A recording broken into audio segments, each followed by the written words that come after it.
જય સચ્ચિદાનંદ. દાદાનું નામ આમ બોલીએ એટલે કેવું અંદર થાય, એક સેકન્ડ માટે બધા આમ પ્રયોગ કરો. આપણે રાત્રે સૂતા હોય અને આમ દાદા બોલીએ એટલે શું થશે? આમ આમ થશે સીધું. અંદર દાદાના દર્શન થાય છે. એટલે દાદા એ નામ નથી, દશા છે. દશા સ્વરૂપે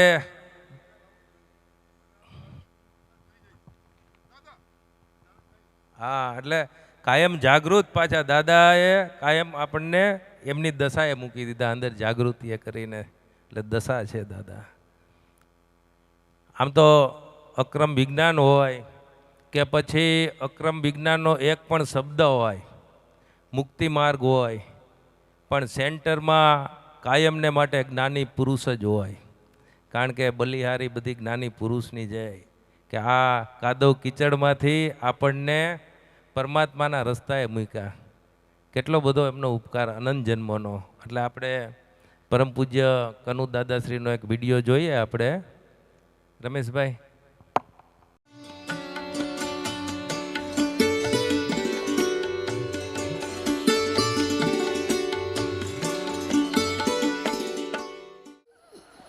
સજીવન મૂર્તિ એ દેહ સાથે હાજર હોય અને હું એમને સમર્પણ થયો હોઉં એવું માનતો હોઉં તો એનું શું પ્રમાણ છે? એનું શું પ્રમાણ કે હું એને સમર્પણ થયો છું? હા, એનું પ્રમાણ એક જ, પ્રદીપાનંદજી, કે એમને જે જોઉં છું તે જ હું છું. હવે આપણે તો દેહ જોઈએ છીએ. શું કહ્યું? આપણે જોઈએ છીએ દેહ, પરંતુ એ દેહમાં નથી. માટે આપણે એમના જ્ઞાની પદમાં ઝળકાઈ ગયેલા આપણને માલુમ પડે. આપણે પોતે જ ઝળકાઈ ગયેલા અંદરથી. દેહ તો દેહથી રીતે કામ કરવાનો જ છે, નહીં સમજાયું? પરંતુ જ્ઞાની પુરુષે જ મારો આત્મા છે. આનો આ ગંભીર અર્થ છે, પરમાર્થ છે. જ્ઞાની પુરુષે જ મારો આત્મા છે. એટલે દેહધારી પરમાત્મા. પરંતુ એ બોલવાની, શબ્દોમાં લાવવાની વાત નથી, એ સમજવાની વાત છે. અને આપણને જ્ઞાની પુરુષને એમનું ઓળખાણ ના કશું ના હોય, અનુભવ શું, અનુભવ દશા કશું જ ના હોય, તો પણ એની પાછળ પડવાનું કહ્યું છે. એટલા માટે શ્રીમદજીએ પણ ખાસ કહ્યું અને દાદા ભગવાને પણ બહુ સુંદર રીતે આજે ચોથા આરાની ભાષામાં કહ્યું, પાંચમા આરામાં ચાલતી ભાષામાં.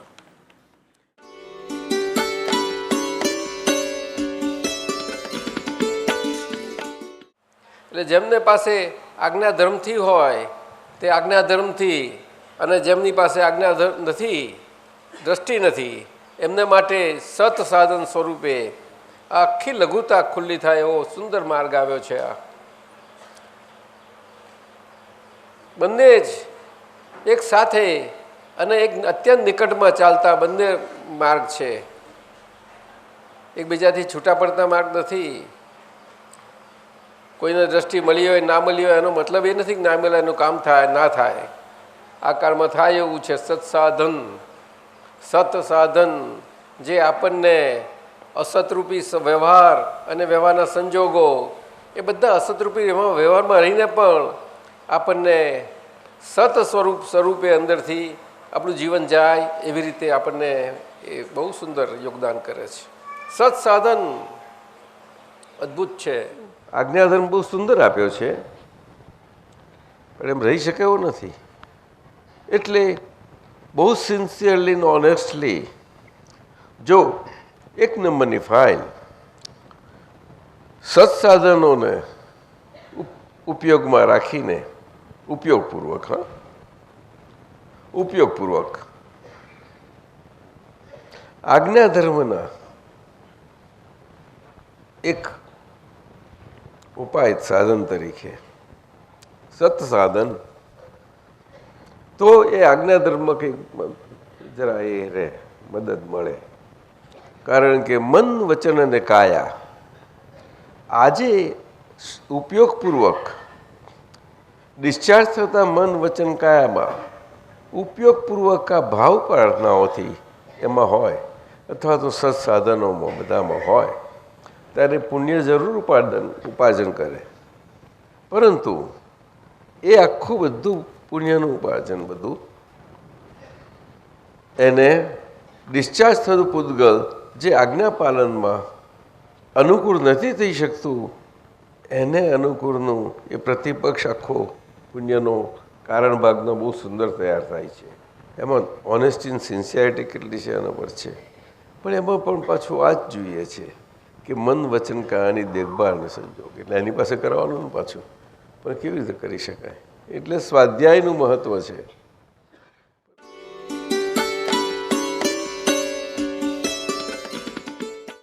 આ શ્રેણી નંબર 29 છે અનુભવ જ્ઞાન સૂત્રોની.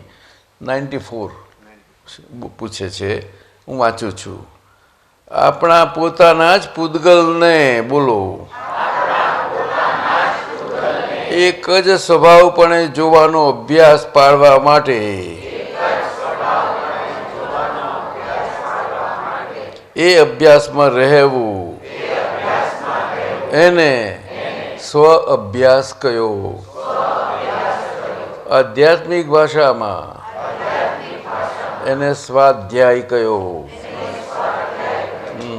સ્વ અધ્યાય એટલે સ્વ સ્વરૂપ સ્વમાં પરિણમી જવું, એ સ્વાધ્યાય એ ઊંચામાં ઊંચો આપણો પુરુષાર્થ છે. જ્યારે એકલા પડાઈએ સ્વાધ્યાયમાં જઈએ આપણે, સ્વાધ્યાયમાં. અને જ્યારે બધા આવીએ તો ભક્તિમાં આ બધા આમાં ઘણામાં રહીએ.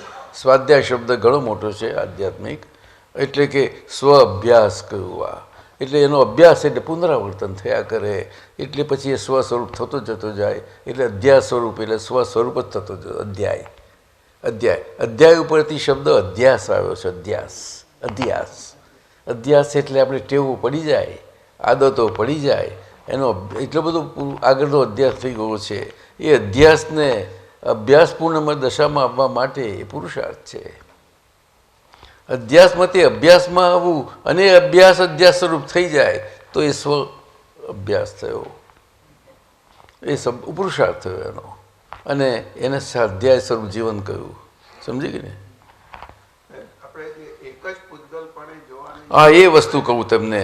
આપણે પોતાના જ પૂતગલને એક સ્વભાવપણે જોવાનું. એટલે કે હું કનુભાઈ છે પૂતગલ છે તે બધામાં, બીજા બધા પોતપોતાના હું પૂતગલ સ્વભાવ બધામાં છે, તેમાં બધામાં મારો અનુભવ એટલો વિસ્તૃત થાય અભ્યાસથી, સ્વાધ્યાયથી ને સ્વ-અભ્યાસથી, કે હું જ્યાં જ્યાં નજર જેમની આગળ જોઉં જેમને તેમાં હું જ દેખાયા કરું. પૂતગલે નહીં, સ્વભાવે કરીને પેલો અભ્યાસ થયો ને મારો, એટલો અભ્યાસ કેળવવો જ જોઈએ આપણે. એટલે એ આપણી દ્રષ્ટિ એટલી વિકસિત થઈ, દ્રષ્ટિ અભેદ થઈ ગઈ.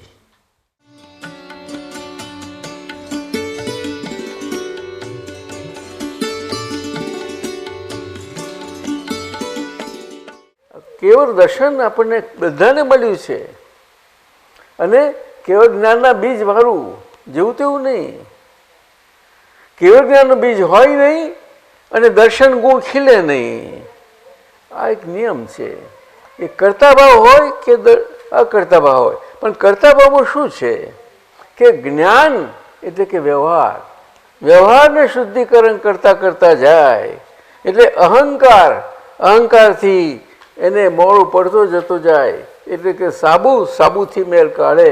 આ બધું એ માર્ગ છે એક જાતનો. પણ એના માટે શરીર એવું જોઈએ કે નહીં?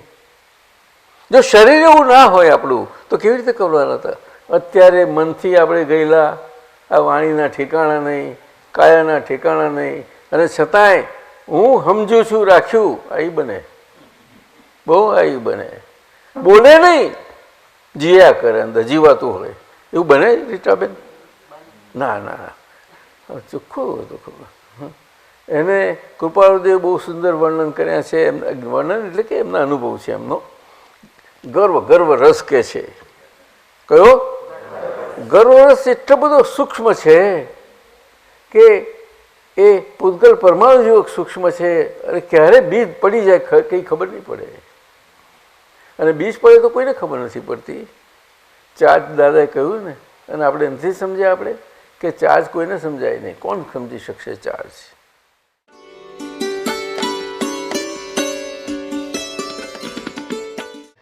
દાદા એના તો જીવનની સામાન્ય દોરી, સામાન્ય લાઈન ગોઠવી છે દાદાએ અને મહાત્માઓ માટે કે કોઈ પણ બાબતે એમને આ સારું કે ખોટું કહ્યું નહીં. પ્રકૃતિ જેમ છે તેમ જ રહેવા દો, પણ તમે પ્રકૃતિમાં ના રહેશો. હવે આ તો વાત બહુ સીધી લાગે છે આપણને, પરંતુ આ કારના શરીરો આપણને એમ રહેવા ના દઈ શકે, કોઈને ના રહેવા દઈ શકે. દરેક પોતાના પ્રકૃતિના અમુક રિઝર્વેશનથી આવેલા જ છીએ. હવે દરેકે પોતપોતાની રીતે જોઈ લેવું જોઈએ. મારી રીતે જોઈ લેવું પડે. બધાએ જોવું જ પડશે, છૂટકો જ નથી. હોય પ્રતિકારના કંઈક કંઈક સ્વરૂપો હોઈ શકે છે. પ્રતિકાર બનતા સુધી એ પણ ના હોય મહાત્માઓને. પ્રતિકાર એટલે આપણે આપણી પ્રકૃતિનું રક્ષણ કર્યા કરવું. આપણી પ્રકૃતિનું નિર્દેશન આપણને થઈ શકે એવું આપણને ઉદયને સંયોગને નિમિત્ત મળે, અને છતાંય આપણાથી એ ના થાય ત્યારે પ્રતિકાર થઈ જાય છે. એટલે પોતાને અનુકૂળ ના આવે ત્યાં આગળ બધું પ્રતિકારાત્મકતા હોઈ શકે છે. શું કહ્યું? એટલે દાદા ભગવાને બહુ મોટું સૂત્ર આપ્યું તો કે પ્રતિકૂળને અનુકૂળ બનાવી દે તો એ આ પ્રતિકૂળથી લક્ષણથી બહુ પડતું એમાંથી એ થઈ જાય. એ નબળું પડે બહુ સારામાં સારું, તો પ્રગતિ થાય આપણી. પડકાર ને પ્રતિકાર અને પ્રતિભાવ એ તો બહુ મોટી વસ્તુ છે. પ્રતિભાવ તો એટલે શુદ્ધાત્મા થયા પછી કોઈ પણ પ્રકારે પ્રકૃતિની કોઈ પણ બાબતમાં કોઈ પણ ભાવ ગમે તેવો હોય, આ ભાવની ભાષાઓ બહુ ચાલે છે આપણે ત્યાં, ભાવ કરવા તે બધું, ગમે તેવો ભાવ હોય, ગમે તેવો ભાવ, ત્યાં એ બધો જ જ્યાં સ્વીકાર્યતા ના હોય ત્યાં પ્રતિભાવ થયા વગર રહેશે નહીં તમને. અને અહીંયા આગળ દાદા ભગવાનની કલમ બહુ એ છે, હે દાદા ભગવાન, મને કોઈ પણ દેહધારી જીવાત્મા પ્રત્યે કિંચિત માત્ર પણ અભાવ તિરસ્કાર ક્યારેય પણ ન હો એવી પરમ શક્તિ આપો. એ અભાવ તિરસ્કાર એ આપણને બધાને લાગવું પડે. મહાત્માઓને જ્ઞાન પામ્યા છીએ, આજ્ઞા ધર્મ છીએ, છતાં પણ બધાને પડે. પણ કંઈ એના પ્રમાણો હોય, દરેકના પ્રકૃતિના પૂતગલના પ્રમાણોમાં હોય છે. એમાં બહુ ચેતવું જોઈએ આપણે. અને આ ત્રણેય શબ્દો આવી જાય આમ તો કુદરતી રીતે, એના પ્રકારથી આવી જાય. પડકાર તો આવે જ નહીં, પણ પ્રતિક અને પ્રતિભાવ આવે. સમજાયું? એટલે કે એડજસ્ટ શબ્દ આપણી ફ્લેક્સિબિલિટી હજુ નથી અંદરથી. હજુ તો કોઈ જરાક વાત કરે આમ ખેંચી જઈએ ફટ દઈને, આમ અંદર મોટી મોટી વાતો કરી નાખીએ આપણે, અને છતાં આવું આ હાલત હોય આપણી અંદરથી. એટલે બહુ ચેતીને ચાલવા જેવું છે, બહુ ચેતી, એક એક પગ મૂકવા જેવો છે. કૃપાળુદેવના શબ્દો કેટલા અદ્ભુત છે આ કાળમાં દરેકને માટે, સાવધાની માટે. કારણ કે પોતે જેટલી સાવધાનીથી હતા એ ભલે ક્રમ માર્ગમાં હતા. શું જોતા ઝેર છે, પગ મૂકતા પાપ છે. મહાત્માઓ અંદર હૈયે તો પ્રકૃતિઓ તો દરેકની છે, બહુ સમજીને ચાલવાનું. પણ મહાત્માને પ્રકૃતિ સાથે હોવા છતાં પણ મહાત્મા સ્વરૂપે મહાત્મા સાથે રહી શકે ત્યારે એ ખરો મહાત્મા. આપણે મહાત્મા શબ્દ બોલી તો બહુ નાખીએ છીએ, જ્ઞાની મહાત્માના. આ બધા શબ્દો એવા છે ને, એ કંઈ બોલવા માટે છે જ નહીં. બધું સમજ કરો. એટલા માટે આખું આપતું સૂત્ર એનાથી જ ચાલુ કર્યું કે પહેલાં 10 કે એટલે ભાઈ આમાં રહું, પણ પછી ના હોય એટલે પછી આગળ પાસે જવું જ પડશે તમારે. એ તમારી જ અંદર એમાંથી નીકળી જવું પડશે, છૂટકો નથી. એના કરતાં પીરસવા કરતાં જતે જ પીરસાવો ને પોતાની રીતે. શું કામ? આ તો ફસાઈ આવી પડ્યા હોય એવું છે. દાદાએ કહ્યું નથી કે આવી ફસાઈ પડ્યા, પણ બોલી શકાતું નથી કે ફસાઈ પડ્યા તો પણ. સમજાયું ને? તો દાદા એક હિસાબ શબ્દ મૂક્યો, અને આપણે હિસાબમાં તો બસોની વાતો કરી નાખીએ છીએ. દાદાનો એક એક શબ્દ અંદરથી સમજવા માટે છે, અને આપણે વાણીભાઈ એનો વ્યવહારથી કરવા ચાલ્યા કરે. દાદાએ એને કોઈનું મોઢું બંધ કર્યું? કોઈનું મોઢું બંધ કર્યું? એટલે આજ્ઞામાં એવું નથી મૂક્યું આ બોલશો તમારે ગુનો થઈ જશે સિંગલ, એવું કહ્યું નથી એમને. એ તો સામાન્ય બધા માને, એક બધું સરખું બધાને લાગુ પડે. જે પોતાના જીવનના વ્યવહારને લાગુ પાડશે અને બધું તરત જ ખ્યાલ આવશે કે બોલવું એ સિંગલ ગુણો છે અને ના બોલવું એ ડબલ ગુણો છે. આમાં રિસર્ચ થઈ શકે? રજની ના કહે છે ને, આમાં રિસર્ચ થઈ શકે સાહેબ? વાક્ય બહુ સાદું છે ને એમાં શું રિસર્ચ કરવાનું? બોલવું એ સિંગલ ગોલ, ના બોલવું એ ડબલ ગુનો છે. એક જ ટકોરો વાગે ને પછી ત્યાંથી પાછા આવીને પાછું સરખે આવતા બહુ તકલીફ લાગે છે. એમ કે બચ્ચાનો ખેલ નથી એ. એવી આ કતરી ગલીઓ કૂચીઓ બધી હોય છે. આટલું સુંદર થયું, હાજર હતા અને કહે છે એલા છું કામ કાઢો, આ પછી કશું વર્ષે નહીં તમારે. પણ તમને હું જાણું છું કે તમારે કશું નહીં થાય એટલે પછી મારે અહીંયા આવી રીતે રહેવું પડશે તમારી જોડે. શરીર તો નહીં હોય પણ હવે હું તમને આપું છું એમાં હું, જો એમાં તમે રહ્યા તો હું મને રાખ્યો બરોબર છે. બે દ્રષ્ટિ તો આપી દીધી, વિકલ્પથી છૂટ્યા. કલ્પ શક્તિ આખી ખુલ્લી થાય છે આપણામાં પ્રાજ્ઞ પ્રકાશથી. અને છતાં હજુ ભરાઈ પડેલા વિકલ્પો ખાલી થાય છે. એનું શું થાય? માર આપે છે અંદરથી, તે ખબર નથી પડતી કે આ માર છે. મીઠાશ, મીઠાશ.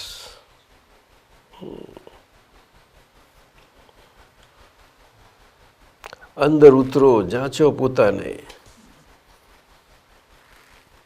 ખૂબ જાંચો. અમને બધું દેખાય, આર પાર દેખાય અમે, પણ અમે બસ ઉદાસીન ભાવ જોવું પડે છે. કોઈ એક પરમાણુ આમ કે તેમ કરવાની સત્તા ધરાવતું હોત ને તો માણસનું માથું,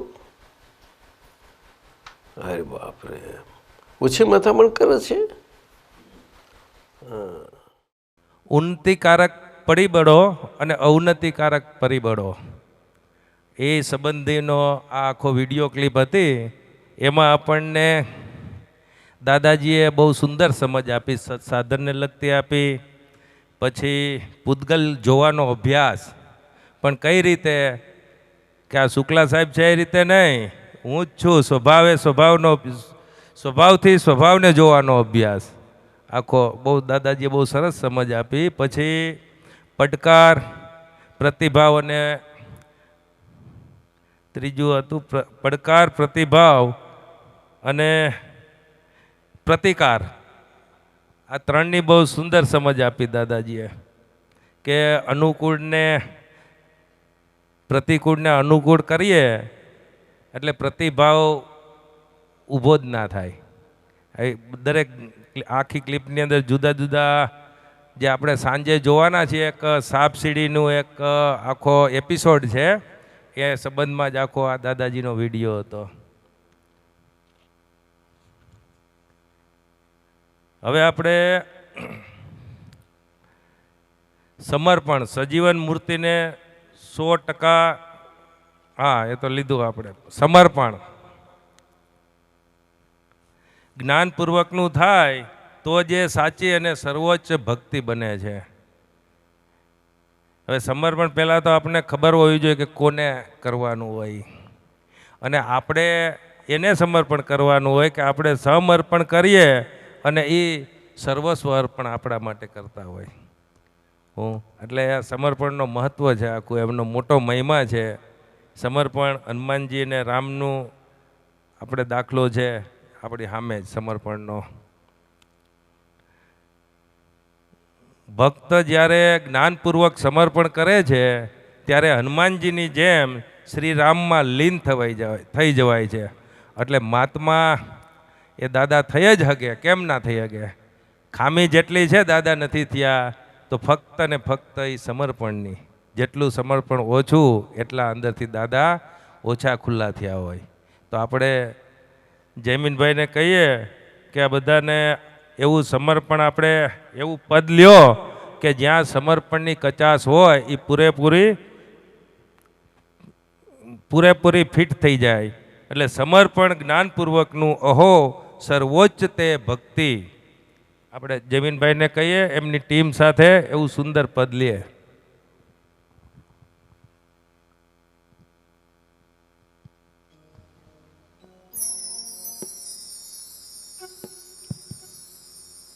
જય સચ્ચિદાનંદ.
તપ અને નિયમ છે કેવળ આત્માની બહાર જપ તપ અને નિયમ છે કેવળ આત્માની બહાર નથી પરમાણુ આત્મામાં અનાત્મા પ્રકૃતિ પરદાન નથી પરમાણુ આત્મામાં અનાત્મા પ્રકૃતિ પરદાન સમર્પણ જ્ઞાનપૂર્વકનો અહો સર્વોચ્ચ તે ભક્તિ સમર્પણ જ્ઞાનપૂર્વકનું અહો સર્વોચ્ચ તે ભક્તિ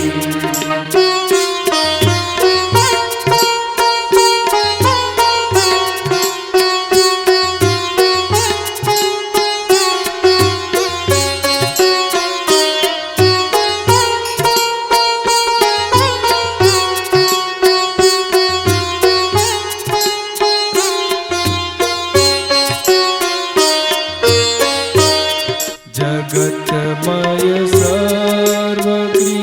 સર્વક્રિયામાં ન ભેગો થાય તે વિજ્ઞાન જગતમય સર્વક્રિયામાં ન ભેગો થાય તે વિજ્ઞાન છે જ્ઞાન જ શુદ્ધ ને અસંગ ભલે પર્યાય વિપરીત છે જ્ઞાન જ શુદ્ધ ને અસંગ ભલે પર્યાય વિપરિણામ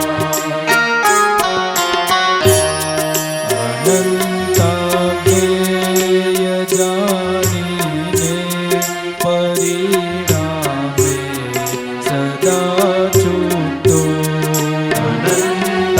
અનંતાજ્ઞેય જાણીને પરિણામે સદા છૂટો સ્વનંદ આકારો જોનારો નિરાકારી યથા જુદો અનંત આકારો જોનારો નિરાકારી યથા જુદો સમર્પણ જ્ઞાનપૂર્વકનો અહો સર્વોચ્ચ તે ભક્તિ સમર્પણ જ્ઞાનપૂર્વકનું અહો સર્વોચ્ચ તે ભક્તિ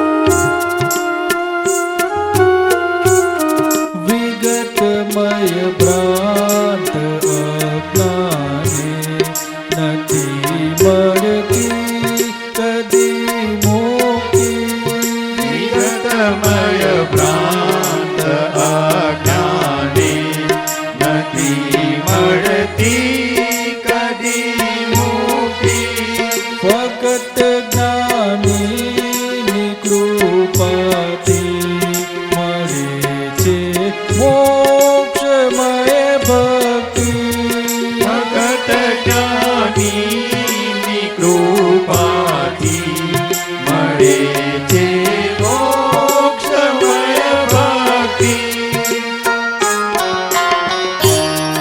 અણુ સુધી જે પહોંચે મન તે સાચા આત્મરામિત સ્વગત અણુ સુધી જે પહોંચે મન તે સાચા આત્મરા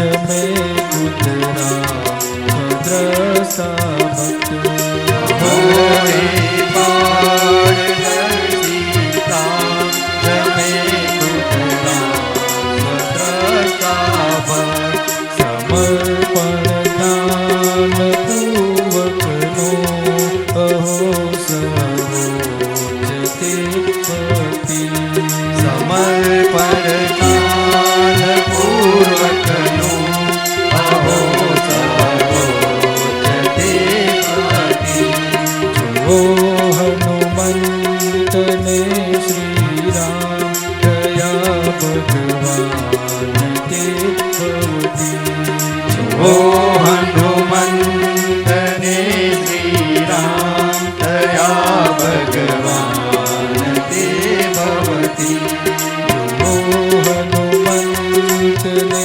શ્રી રામ દયા ભગવાન તે ભવતી ઓ હનુમંતને શ્રી રામ દયા ભગવાન તે ભવતી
જય સચ્ચિદાનંદ. જય સચ્ચિદાનંદ. ખૂબ સરસ. જયમીનભાઈ અને એની ટીમને ખાસ અભિનંદન. સમર્પણ, જ્ઞાન અને ભક્તિ ત્રણેય એક રૂપ થઈ જાય તો મુક્તિ કેવળ જ્ઞાન સ્વરૂપે નિરાવરણ થઈ જાય એવું એટલું સુંદર પદ છે. દાદા ભગવાન કહેતા, કહ્યું જ છે ને, કહેતા શું કે અમે જ્ઞાનીઓની વંશાવલી મૂકતા જઈશું. પછી બીજું એક સેન્ટેન્સ છે દાદા ભગવાનનું કે વર્તમાન જ્ઞાનીની અંદર જેટલા જ્ઞાનીઓ થઈ ગયા ને આગળના એ બધાનો સમાવેશ થઈ જાય. હવે આપણે જ્ઞાની પુરુષ સંપૂજ્ય દાદા ભગવાન અને પરમ પૂજ્ય કનુદાદાશ્રી અને એમની જે કોઈ વર્તમાનની લિંક હોય એમને આપણે ખાસ જય સચ્ચિદાનંદ 3 વાર બોલીશું. ખાસ જય સચ્ચિદાનંદ, જય સચ્ચિદાનંદ, જય સચ્ચિદાનંદ. હવે આપણે ભાવેશભાઈ જોડાવાના હતા પણ જોડાઈ શકે એમ નથી એટલે એમનો ઓડિયો મેસેજ આવેલો છે એટલે આપણે જોશું એમનો ઓડિયો મેસેજ. ખાસ રમેશભાઈ. જય સચ્ચિદાનંદ મહાત્માઓ. આજે સંપૂજ્ય શ્રી દાદા ભગવાનની 38મી પુણ્યતિથિના પ્રકાશ પર્વ તેમજ સંપૂજ્ય દાદા ભગવાન શપક શરણી તીર્થધામ રાણી આંબા ક્ષેત્રે સંગમેશ્વર શ્રી દાદા ભગવાન ચૈત્ય ચરણારવિંદ પૂજા સ્થાનકનું દ્વાર ઉદ્ઘાટન પ્રસંગ પણ છે. એટલે આજે આપણે પુણ્યતિથિ તેમજ આ દ્વાર ઉદ્ઘાટન પ્રસંગ બહુ સુંદર રીતે આપણે સૌ એનો લાભ લઈશું, ઉજવીશું. અને આ દિવ્ય પર્વની ઉજવણીમાં જોડાયેલા સર્વ મહાત્માઓ, લોકલ રાણી અંબા ક્ષેત્રના નવાપુરા, વાંકીપાડા, સુરત, તેમજ બહારગામથી પધારેલા સર્વ મહાત્માઓ, યુએસએ થી પધારેલા સર્વ મહાત્માઓ, સર્વ વડીલ મહાત્માઓ, ટ્રસ્ટીગણ તેમજ સર્વ યુથ મહાત્માઓ અને વર્કિંગ કમિટી મેમ્બર્સ, આપ સૌને અમારા નમસ્કાર, જય સચ્ચિદાનંદ છે. અને આજના દિવ્યાતિ દિવ્ય પર્વની ઉજવણીમાં આપણા નિમંત્રક મહાત્માઓ, મહાત્મા પૂજ્ય મહેન્દ્રભાઈ અને હિનાબેન પટેલ પરિવાર બુહારી, મહાત્મા પૂજ્ય રાકેશભાઈ અને મમતાબેન પટેલ પરિવાર બુહારી, મહાત્મા પૂજ્ય શંકરભાઈ અને શાંતાબેન પટેલ અમદાવાદ, તથા મહાત્મા પૂજ્ય મનહરભાઈ અને હંસાબેન પટેલ પરિવાર અમદાવાદ,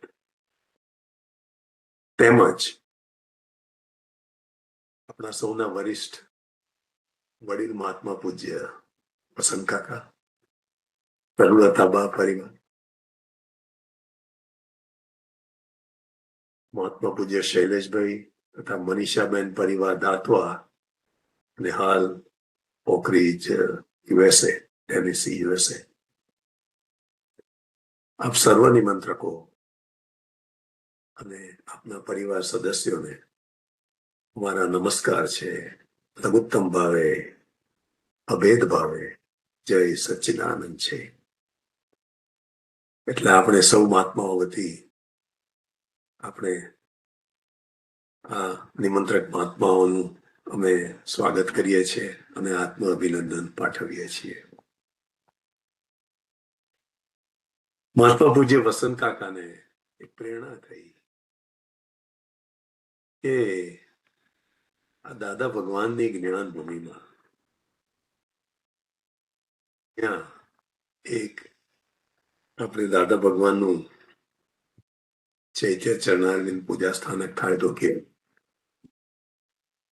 અને જોતામાં તો મહાત્માનો ભાવ પુરાયા અને મહાત્માના નૈમિતિક યોગદાન સાથે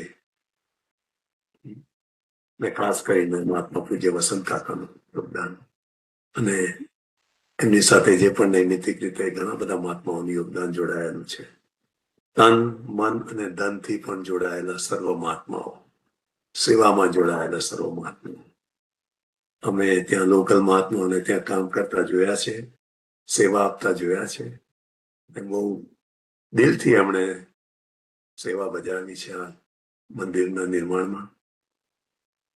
તો જોતામાં બની ગયું અને આજે આપણે પૂજા સ્થાનકના દ્વાર ઉદ્ઘાટનનું પ્રસંગ પણ ઉજવી રહ્યા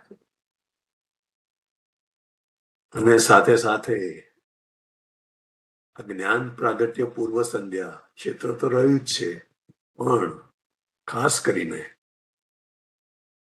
રાણી આંબા ક્ષેત્ર એ સંપૂજ્ય દાદા ભગવાન શપક શ્રેણી તીર્થધામ તરીકે હવે આપણે સૌ તેનો લાભ લઈશું. હવે શપક શ્રેણી આપણે એના વિશે સમજીએ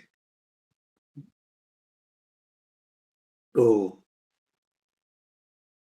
આમાં આ શપક શ્રેણી તીર્થધામ રાણી આંબા ક્ષેત્રના દિવ્ય મહિમા માટે આપણા મહાત્મા પૂજ્ય ધામી સાહેબે બહુ સુંદર એમના નિમિત્તે એક થોડું લખાયું હતું જે અમે શેર કરીએ કે આ પવિત્ર તીર્થધામમાં સંપૂજ્ય સંગમેશ્વરસિંહ દાદા ભગવાનને શપક શ્રેણીની શરૂઆત કરી. કર્મભૂમિમાં જ્ઞાન ભૂમિ ની ખીલવણી થવી, પરમાત્માના દિવ્ય અવતરણ માટેની ઉત્કૃષ્ટ નિમિત્ત પરમ ભૂમિ એવા આ તીર્થધામમાં બનેલો એ દાદાશ્રીનો એક શપક શ્રેણીનો જે દિવ્ય સંયોગ એ કોઈ સામાન્ય ઘટના નથી. જ્યાં AM પટેલ રૂપી દિવ્ય દેહ મંદિરમાં દાદા ભગવાન વિતરાગ પ્રકાશ એ વિતરાગ પ્રકાશ સ્વરૂપે પ્રકાશવાની શરૂઆત કરે છે. એટલે આ અલૌકિક કેવળ જ્ઞાન પ્રાગટ્યની પૂર્વક ભૂમિકાની મહાસામર્થ્યવાન કેવળ પ્રકાશક જ્ઞાન ભૂમિ છે.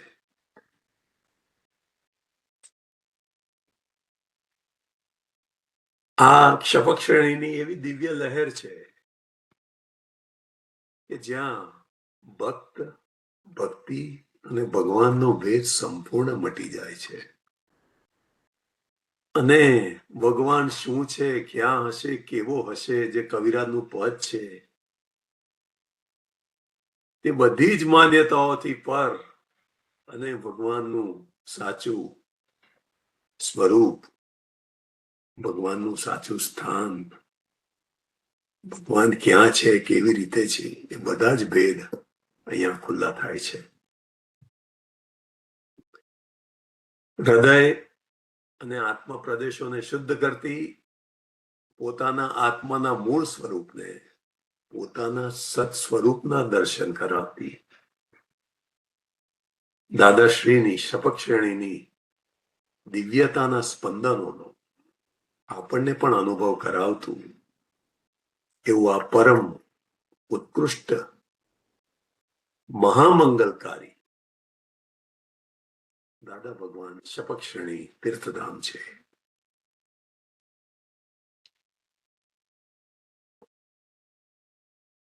આ તીર્થધામનું એક એક અણુ પરમાણુ કહે છે, બહુ સરસ લખાણું છે કે અહીં દાદા ભગવાનનું શુદ્ધ કૈવલ્ય જ્ઞાન પ્રાગટ્ય એની શરૂઆતના અમે સાક્ષી છીએ.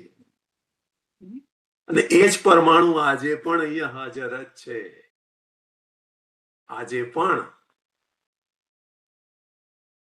એ પરમાણુઓ કહે છે કે આજે પણ અમે આવા સત્પુરુષોની રાહમાં છીએ કે કોઈ આવશે અને અમારા દિવ્ય પરમાણુઓનો લાભ પોતાના આત્મહિત અર્થે, પોતાના સ્વ અર્થે ઉપયોગમાં લેશે. અને જુઓ આજે મહાત્માઓ અહીં હાજર જ છે અને હાજર રહેશે. અને મુમુક્ષુઓ પણ આગળ જેમને પણ કામ થવાનું હશે એ સૌ અહીંયા એનો લાભ લેશે. આ તો અમારા એ જ પરમાણુઓ છે કે જ્યાં સંગમેશ્વર સંપૂજ્ય શ્રી દાદા ભગવાન અને સુપાર્શ્વનાથ પ્રભુની યાત્રાએ વિહરમાન પરમ પૂજ્ય પ્રગટ પ્રત્યક્ષ કનુદાદાજીના પાવન પગલે આખું તીર્થ ક્ષેત્ર જ્ઞાન ક્ષેત્ર બન્યું છે. અને આ ક્ષેત્રે દાદાજી, કનુદાદાજી અને ચંદ્રકાંતભાઈ સાહેબનું ત્રિમૂર્તિ મંદિર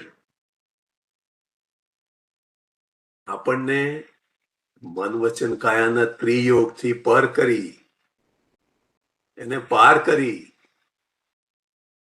એના બધા જ ભેદો સાથે, ભેદ વિજ્ઞાન સાથે આપણને સ્વયોગમાં સ્થિર કરાવનાર દાદાઈ દિવ્યતાનું પરમ કલ્યાણી અનંત જીવોના કલ્યાણનું નિમિત્ત છે.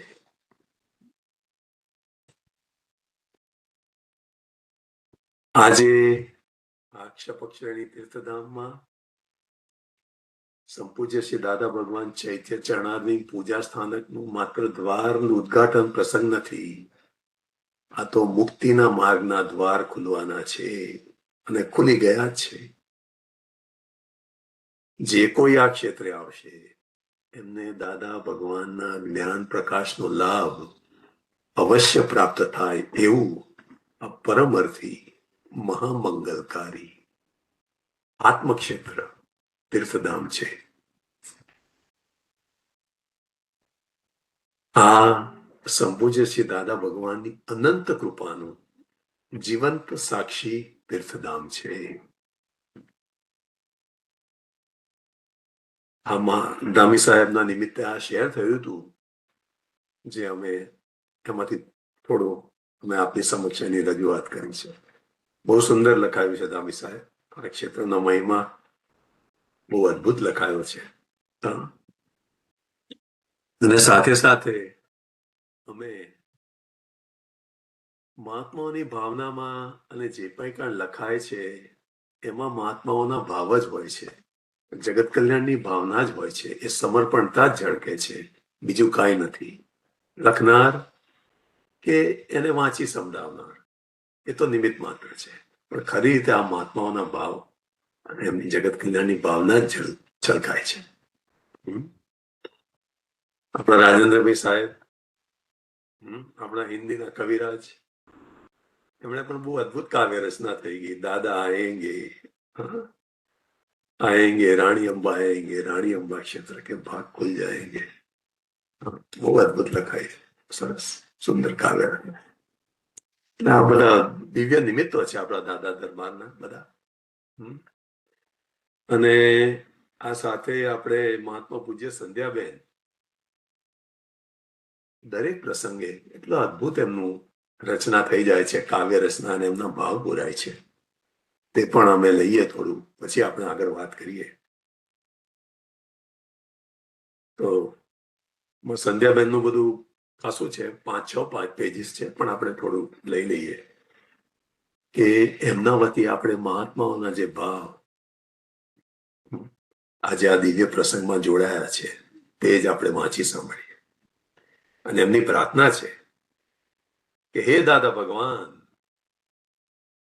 આજના પુણ્યતિથિ નિર્વાણ કલ્યાણક શપક શ્રેણી તીર્થ ક્ષેત્રે મુક્તિના દ્વાર ઉદ્ઘાટનના વિજય અવસરે સર્વના વ્યવહારથી અને નિશ્ચયના ગુણ ભાવ, નિશ્ચયના ગુણ સ્થાન એટલે સ્થિતિ, સ્થિરતા, એના દ્વાર ખુલ્લા થાય તે માટે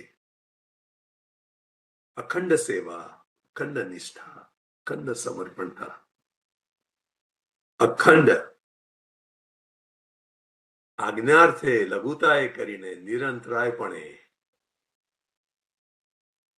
આરોહણ થાય તેવી કૃપા, દ્રષ્ટિ, શક્તિ, ભક્તિ માટે પ્રાર્થના છે દાદાશ્રીને.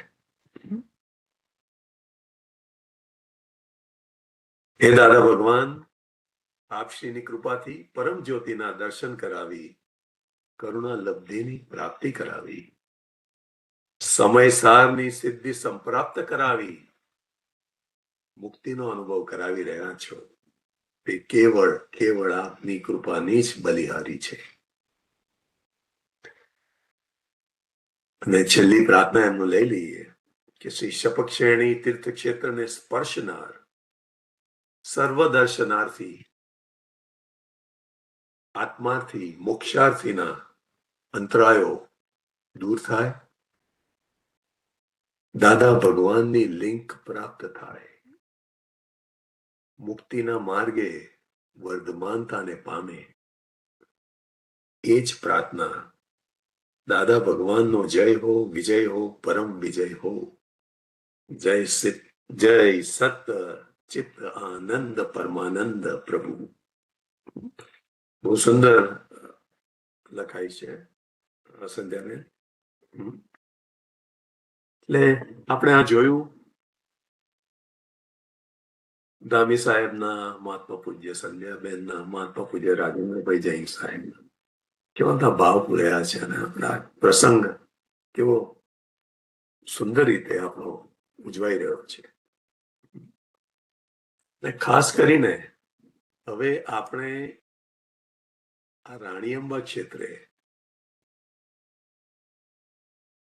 દાદા ભગવાનનો એમનો પોતાનો અનુભવ આપણે આગળ શેર થયું હશે, પણ આજે આ શપક શ્રેણી તીર્થધામ જ્યારે આપણે આજે ખુલ્લું થઈ રહ્યું છે ત્યારે આપણે એના વિશે થોડી વાત કરી લઈએ, સમજીએ.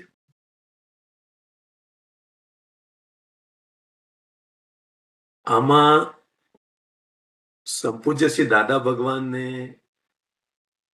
એમને વર્તમાનમાં ભય સંજ્ઞા રહી છે કે નહીં, એનો વાઘડુંગરી ખાતેનો એમનો જે પ્રસંગ હતો એ શેર કરતા પહેલા આપણે એક શ્રીમદ રાજચંદ્રજી રચિત એક પદ હતું, અપૂર્વ અવસર એવો ક્યારે આવશે, કે જેમાં આ પ્રસંગ વિશેની જ એક વાત એમાં મુકાયેલી છે. 2 પંક્તિઓ છે જે વાંચી સંભળાવું છું. એના પરથી આપણને આખું સમજાશે કે આ શું અદ્ભુત આખી લિંક સ્વરૂપે આખું દેખાય છે. અદ્ભુત. એકાકી વિચરતો વળી સ્મશાનમાં, વળી પર્વતમાં વાઘસિંહ સંયોગ જો, અડોલ આસન ને મનમાં નહીં ક્ષોભતા,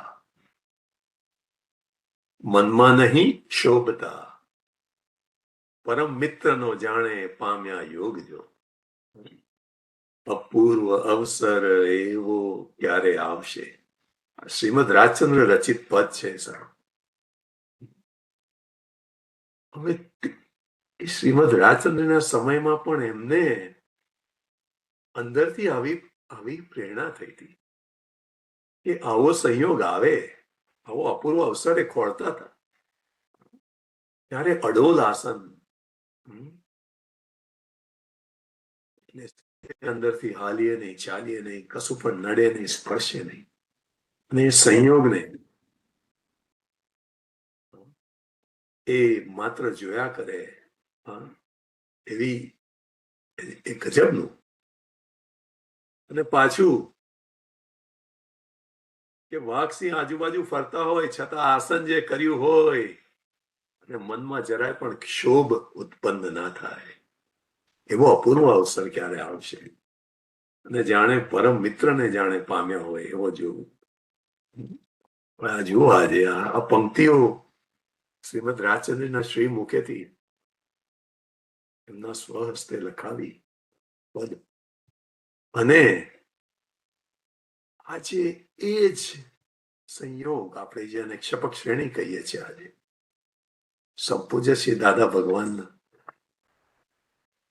એમના વ્યવહારિક જીવનમાં આ ભૂમિ રાણી અંબા ક્ષેત્રની એ બિઝનેસના રીતે એક ધંધાકીય બાબતે એમના વ્યવહારમાં નિમિત્તે આજે આ ક્ષેત્ર કુદરતી રીતે એમના જીવનમાં આવ્યું. કર્મભૂમિ આપણે કહીએ, અને ત્યાં આગળ પણ આ વાઘ ડુંગરીનું હોવું અને દાદાશ્રીના પ્રેરણા થવી કે અમે જોઈ લીધું છે કે ભૂતકાળનો અમને ભય રહ્યો નથી. ઘડી પહેલા શું બની ગયું એની કોઈ પરવા નહીં મળે. પરિણામ ગયા તે ગયા, એની અસર ગાત્ર નહીં. ભવિષ્યકાળ એમની પૂરી સાબિતી એમની પાસે આવી ગઈ, કારણ કે વ્યવસ્થિત જોઈને આવ્યા હતા, અને કે છે હું જોઈને આવ્યો છું. વ્યવસ્થિત જ જગત છે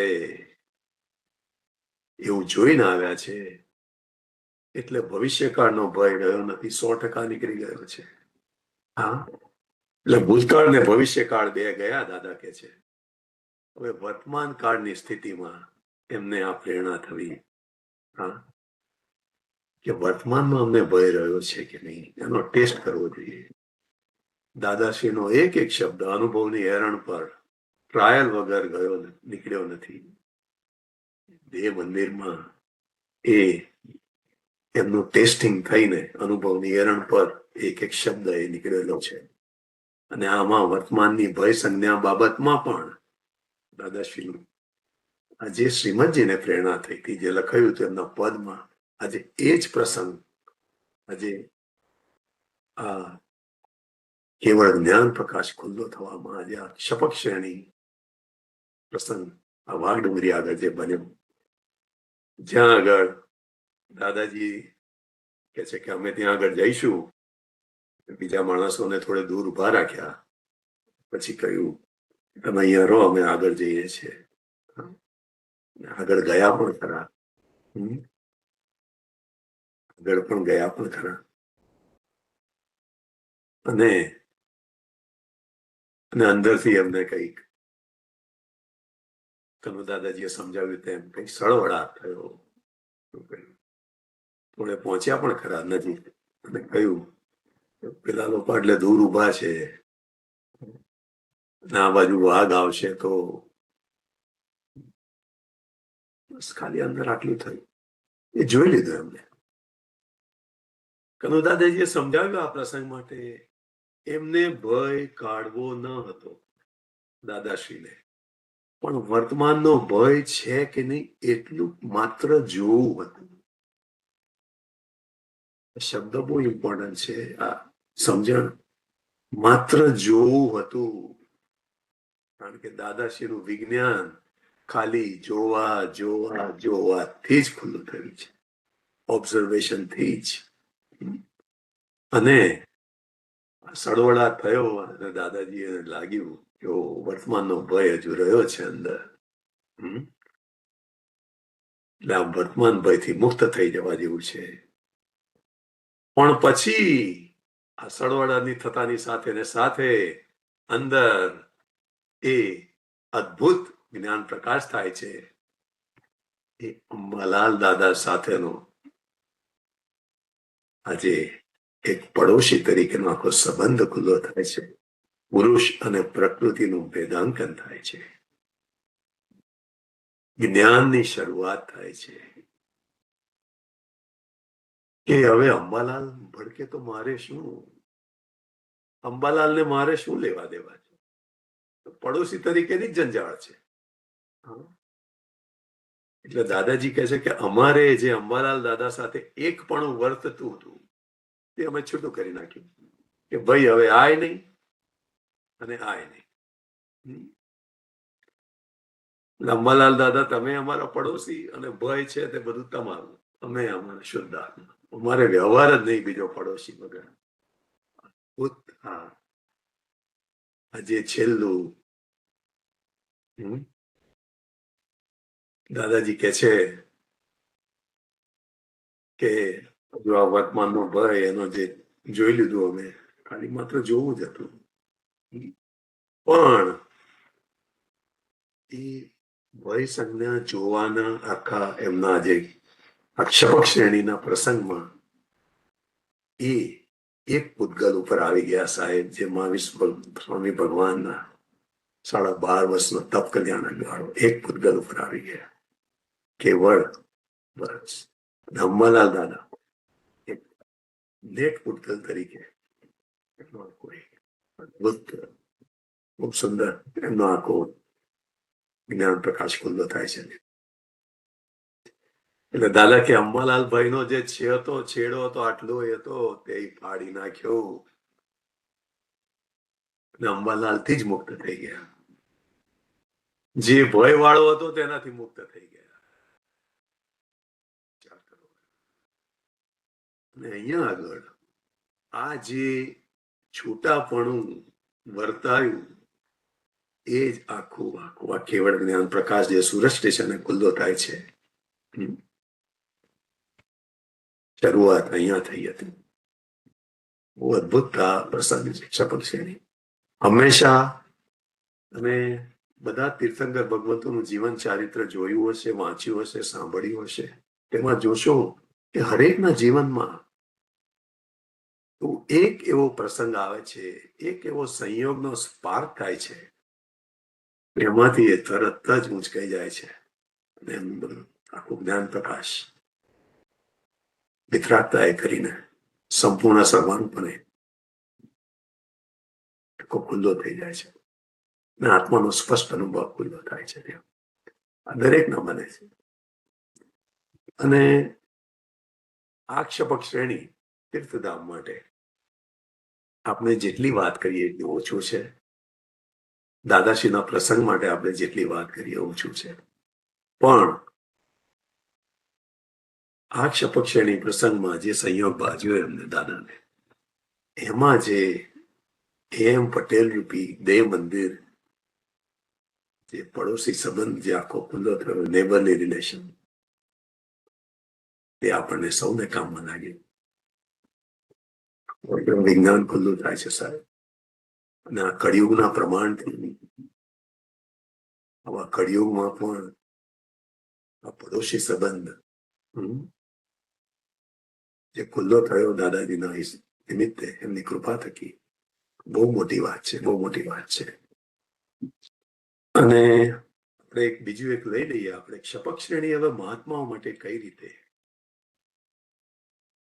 તો આપણે હમણાં જ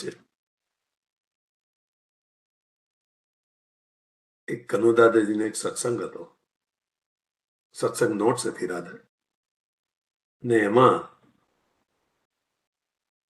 દાદાશ્રી આ ક્ષપક શ્રેણીની વાત આવે છે. હમણાં આ લગભગ આ મહિનામાં જ આ શેર થઈ છે.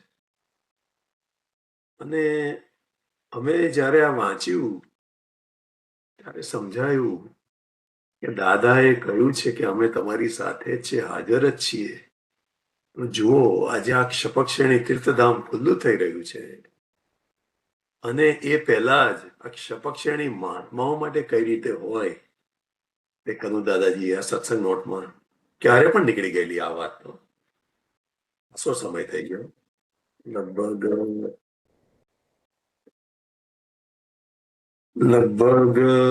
2005માં આ વાત નીકળેલી અમદાવાદ ખાતે.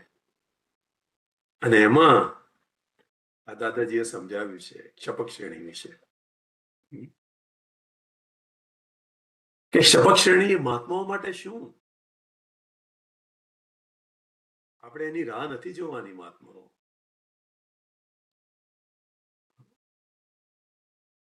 આજ્ઞા ધર્મમાં ક્ષપક શ્રેણી સમાયેલી છે.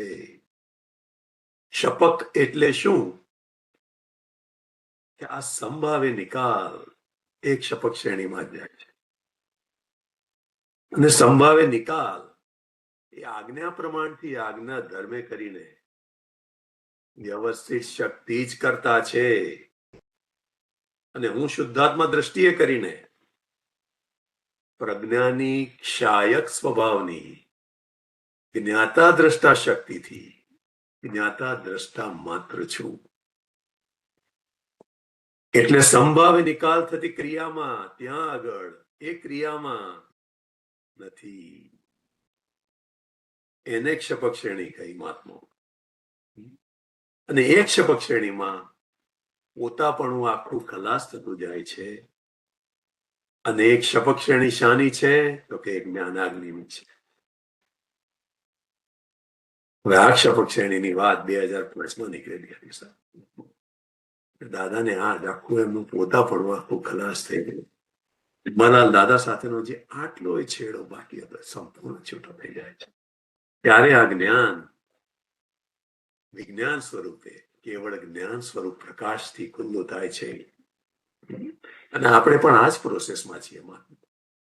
આ જ પ્રોસેસમાં છીએ. એટલે બહુ અદભુત આ સમજ છે. પણ આ સંભાવિત નિકાલ થતી ક્રિયામાં ત્યાં આગળ એ ક્રિયામાં નથી. અને જ્ઞાતા દ્રષ્ટા શક્તિથી જ્ઞાતા દ્રષ્ટા માત્ર છું. આમાં જ્ઞાતા દ્રષ્ટા શક્તિથી જે વાત મુકાઈ, જે શબ્દ જે અનુભવ નીકળ્યો છે એ બહુ સમજવાની વસ્તુ છે.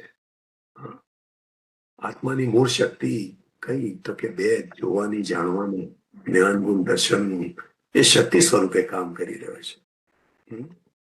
અને એ આપણામાં એ જોવા જાણવાનો ગુણ આપણને શક્તિ સ્વરૂપે સમજાય તો વ્યવસ્થિત શક્તિ જ કરતા છે.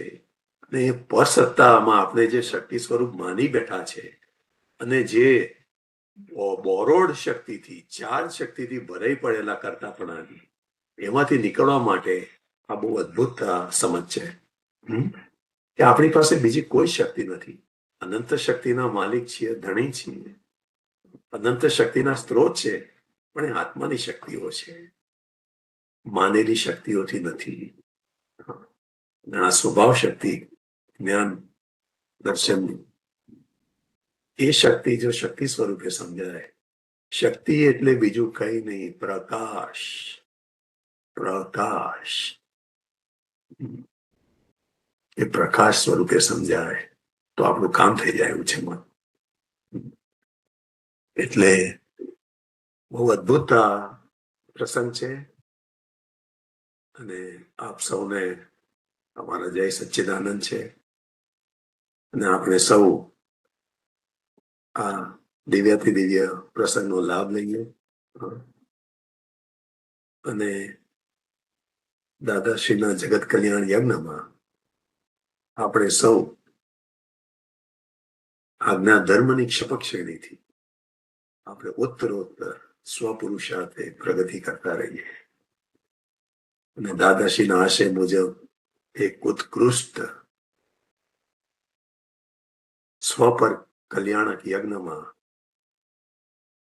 નિમિત્ત રૂપે આપણે સૌ એકબીજાનો હાથ પકડી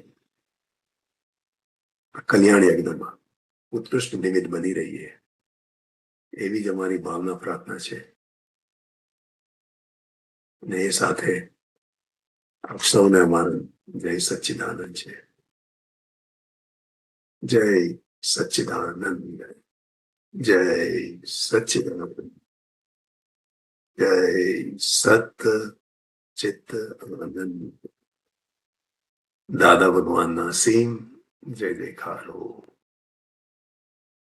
મહાત્માઓ, એક વાત જરૂર કહીશ કે અમે ત્યાં હાજર નથી, પણ રાણી અંબા ક્ષેત્રે અમને એ ક્ષેત્રમાં પગ મૂકતા જ જે અનુભવ થયો છે એ શબ્દોમાં મૂકી શકાય એમ નથી.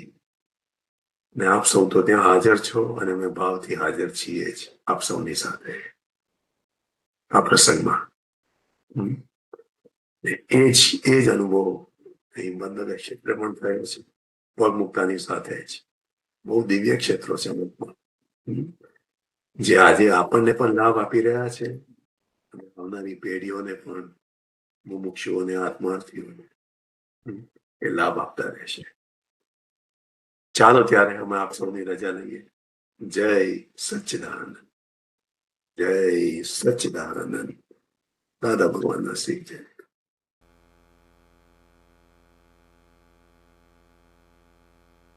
જય સચ્ચિદાનંદ. ખૂબ સુંદર સમજ આપણને આપી છે. એક તો લખનાર કે વાંચનાર એમનું નિમિત્તપણું તો ઠીક છે, પણ જે ભાવના હોય છે એ જ કામ કરતી હોય છે. ખાસ કે આ અત્યાર સુધી આ ક્ષેત્રનું નામ જુદી જુદી રીતે અલગ અલગ રીતે હતું, પણ જેવું આ મંદિર તૈયાર થયું અને લાલાભાઈ સાહેબનો એક મેસેજ આવ્યો કે ભાઈ સંપૂજ્ય શ્રી દાદા ભગવાન ક્ષપક શ્રેણી તીર્થધામ જેવું મંદિરનું નિર્માણ થવું અને આ નામનું આખું કુદરતની અંદર આવવું. સાહેબે આપ્યું, જેને આપ્યું પણ કેટલું અદ્ભુત, આખી મોટી ઘટના કહેવાય આ તો.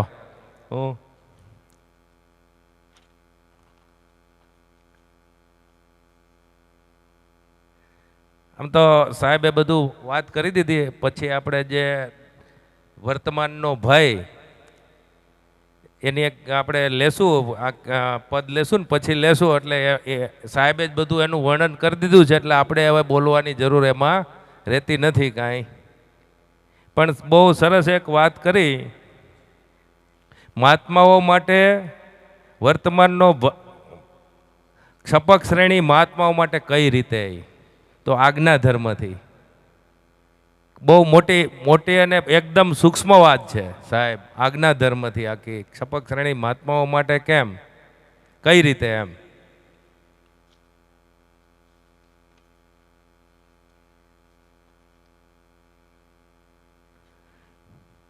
દાદા મહાસાગરો હોય, મહાસાગરો, બધા જ મહાસાગરો એક જ ખાલી દાદામાં સમાઈ જાય.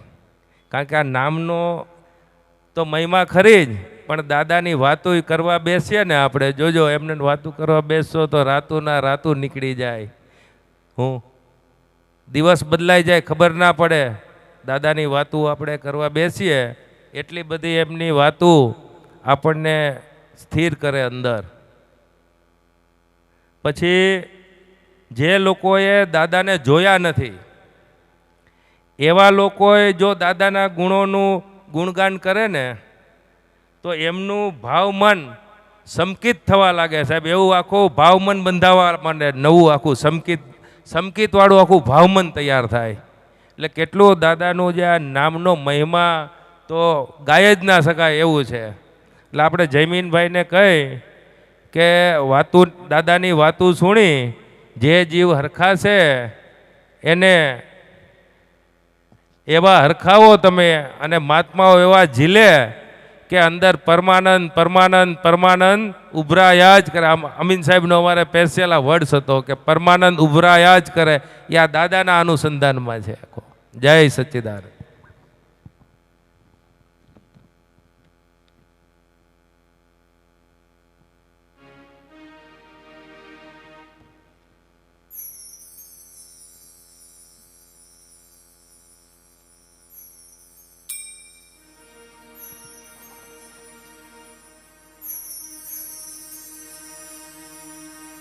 દાદાની વાતું સુણી જે જીવ હરખાશે, દાદાની વાતો સુણી જે જીવ હરખાશે, ગુણ સોયા સહુ સમય ધર્મ ધ્યાને જાશે, ગુણ સુયા સહુ સમય ધર્મ ધ્યાને જાશે, દાદાની વાતું સુણી જે જીવ હરખાશે, દાદાની વાતો સુણી જે જીવ હરખાશે, ગુણ સોયા સહુ સમય ધર્મ ધ્યાને જાશે, ગુણ સુણ્યા સહુ સમય ધર્મ ધ્યાને જાશે,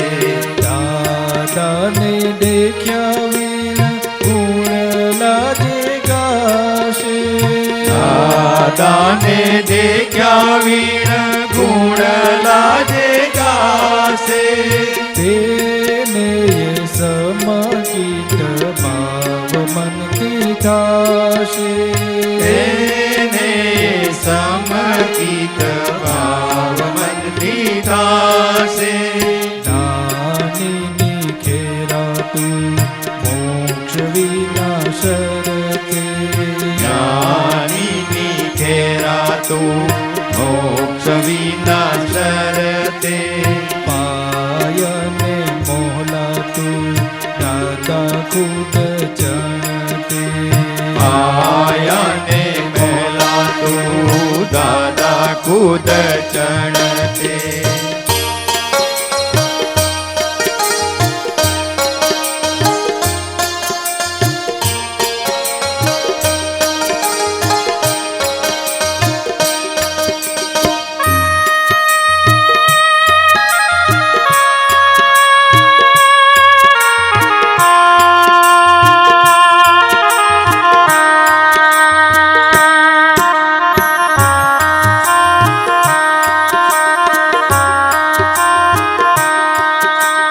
દાદાનું જ્ઞાન લઈ નિત્ય જે ઉલ્લસે, દાદાનું જ્ઞાન લઈ નિત્ય જે ઉલ્લસે, તેને તો શુક્લ ધ્યાન સહેજા સહેજ વરતે, એને તો શુક્લ ધ્યાન સહેજા સહેજ વર્તે, શુદ્ધ પ્રેમ મૃદુ ભાષા નિરંતર વધતા, શુદ્ધ પ્રેમ મૃદુ ભાષા નિરંતર વધતા, નિરાલંબ સુખદાતા આપણને ગમતા, નિરાલંબ સુખદાતા આપણને ગમતા,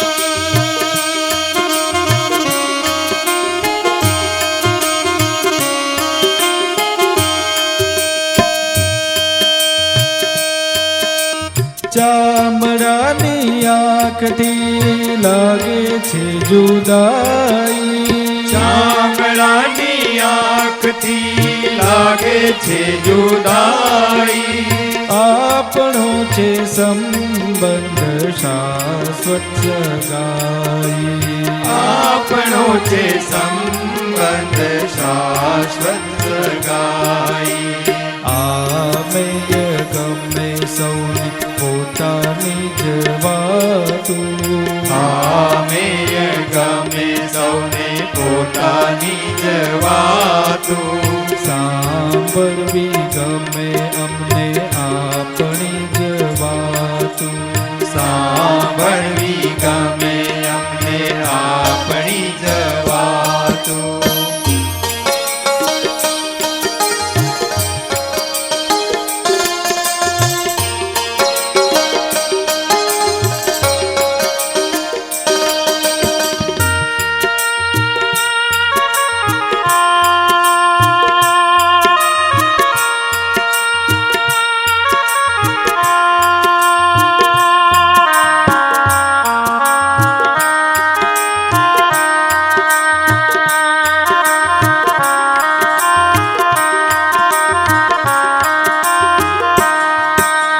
પરમાર્થે સ્વાર્થી જ્ઞાન જ્ઞાન ગાશું, પરમાર્થે સ્વાર્થી જ્ઞાન જ્ઞાન ગાશું, સુણી દેખી આપણે આપને જગાશું, સોની દેખી આપણે આપને જગાશું.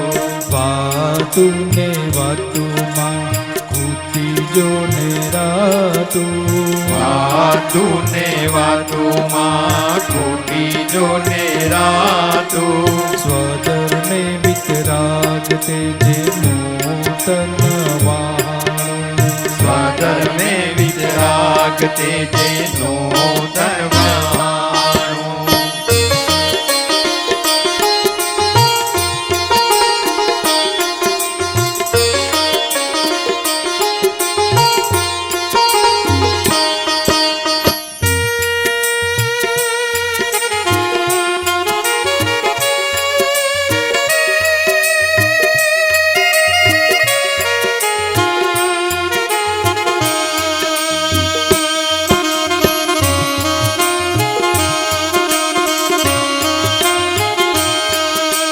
મુબારક હો મોક્ષે સ્નાન જ ધરાણું, મુબારક હો મોક્ષે જ્ઞાન ધરાણું, વંદન હો પૂજનીય શિવ સુપ્રભાતું, વંદન હો પૂજનીય શિવ સુપ્રભાતું.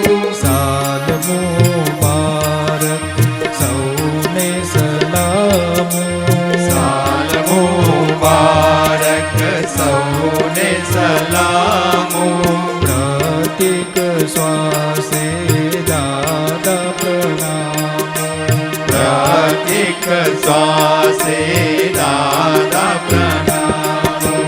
દાદાની વાતું સુણી જે જીવ હરખાશે, દાદાની વાતો સુણી જે જીવ હરખાશે, ગુણ સુન્યા સહુ સમય ધર્મ ધ્યાને જાશે, ગુણ સુન્યા સહુ સમય ધર્મ જાને જાશે.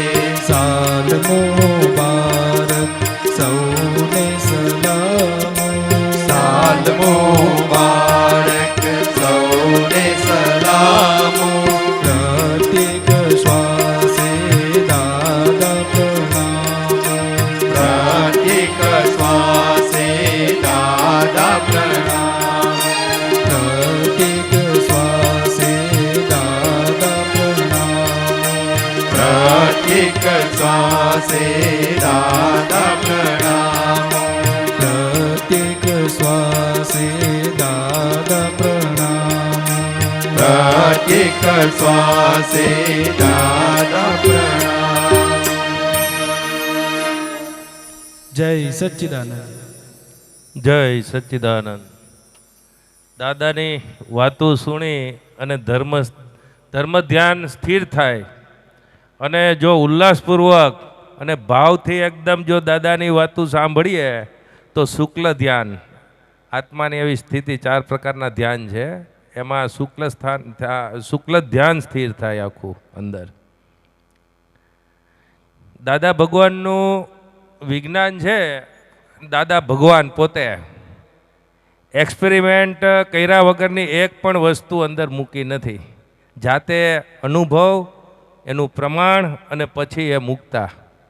દરેક વસ્તુ જ્યાં સુધી અનુભવ ના કરે અને દરેક વસ્તુનો અનુભવ કરેલો.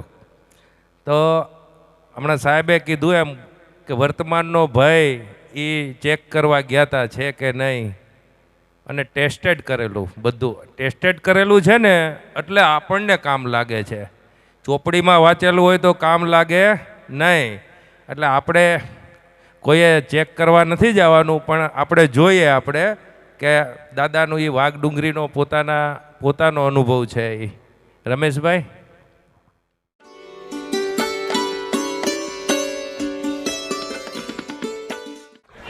હું તમને દાદા ભગવાનનું આ જ વાત આ જ સંદર્ભમાં સમજાવું. વાઘની ડુંગરીનો દાખલો. દાદા ભગવાન સોનગઢ હતા અને અમારું બધું લાકડું જે લેવાયેલું અને જે ત્યાંથી ખેંચાતું હતું જંગલમાંથી, તેમજ ટ્રકોની આવન જાવન હતી, દાદા ભગવાનની હાજરી હતી નીચે,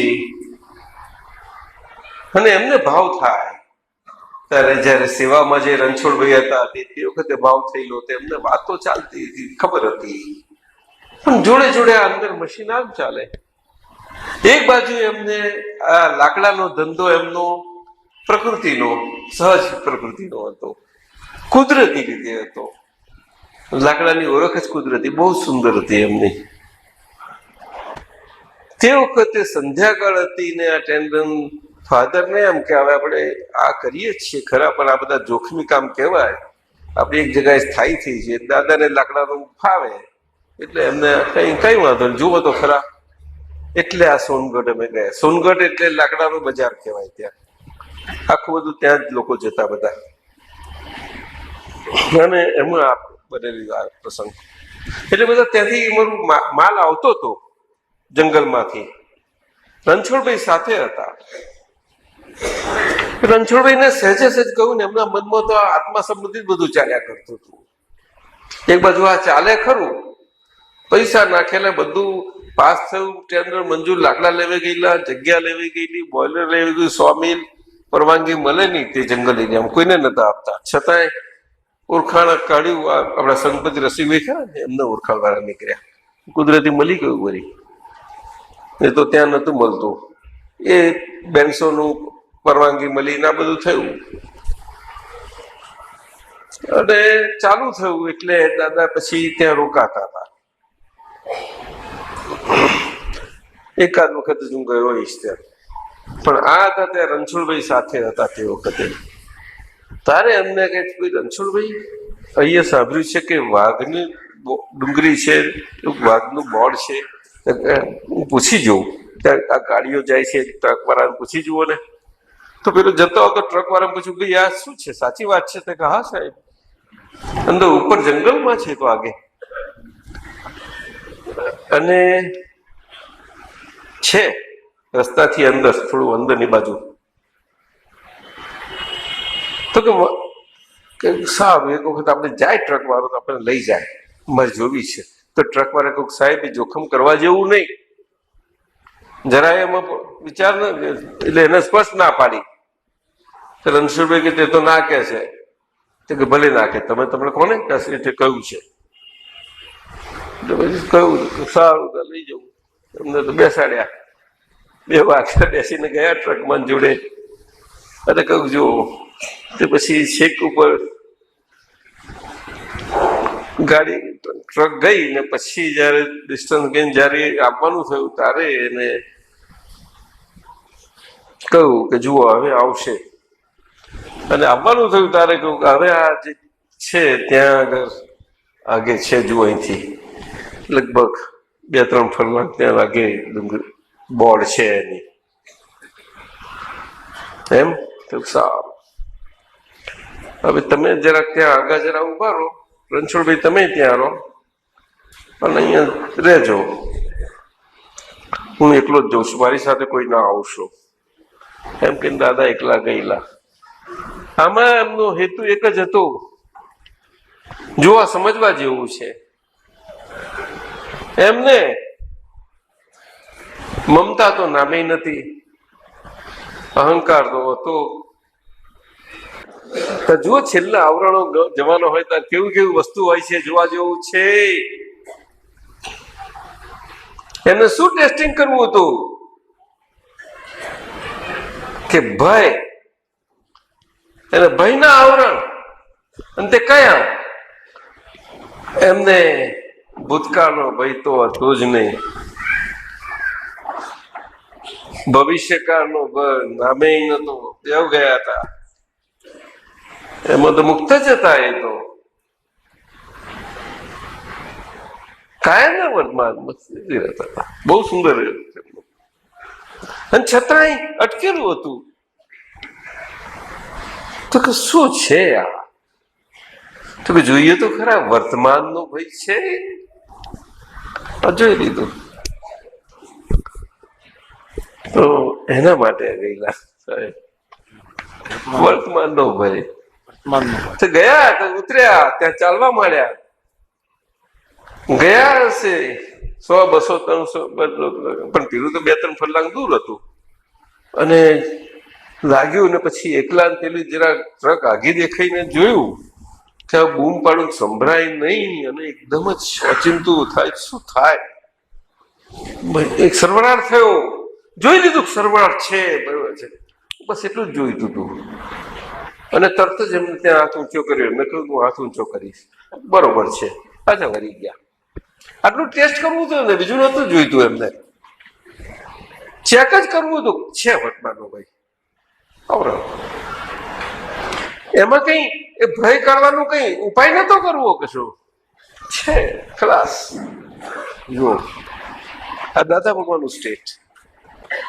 દાદા ભગવાનને ત્યાંથી જ જતા એ થાય છે. તો તે આ પ્રસંગ છે, ત્યાં આગળ આ આવરણો જાય છે સાહેબ. પેલા સાથી આટલું વિગતથી કહું કે કોઈ એટલો ખ્યાલ નથી, એટલે હું આટલું કહું તમને.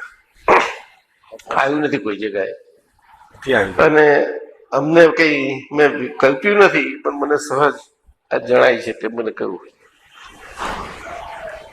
અમારા એમના પરિચયના કારણે આટલું કહી શકું. આ દશા હોય તે હવે સમજાય છે. તમે પૂછ્યું તારે આજે કઈ 2600 વર્ષ જઈને તમે ભગવાનની દશા શું સમજી શકો? એ એનો ચંદ્રમાનો સંજોગ ને આ ને એ બધું થવું ના બધું કેમનું સમજશો? હવે સમજાય છે. આ વસ્તુ છે સમજવાની.